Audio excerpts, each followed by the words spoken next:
Pecatan Polri jadi komandan OPM, kini diburu Letkol Petir usai tembak dua perantau.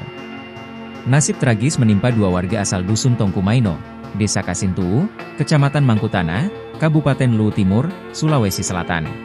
Efraim Dore, 39, dan Abineno Tadona, 64, ditemukan tewas mengenaskan di Wamena, Kabupaten Jayawijaya, Papua, pada Rabu, 8 Januari 2025.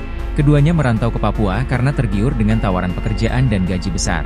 Kasih Humas Polres Luwu Timur, Bribka Andi Mutaufik, mengungkapkan bahwa serangan terjadi ketika kedua korban sedang istirahat makan siang. Kemudian, sekelompok orang diduga anggota OPM datang.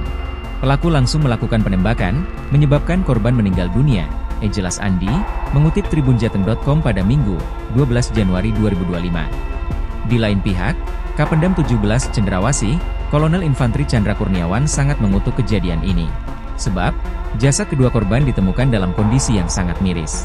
Aksi biadab ini mengakibatkan dua warga sipil atas nama Efraim dan Abineno meninggal dunia, kata Chandra melalui keterangan tertulis, Kamis, 9 Januari 2025.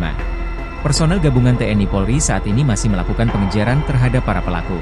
Kapolres Yalimo, Kompol Joni Samon Sabra, menduga bahwa insiden penembakan tersebut dilakukan oleh kelompok kriminal bersenjata, KKB, yang dipimpin oleh Aske Mabel. Aske Mabel merupakan pecatan Polri yang sempat mencuri beberapa pucuk senjata dari markas polisi.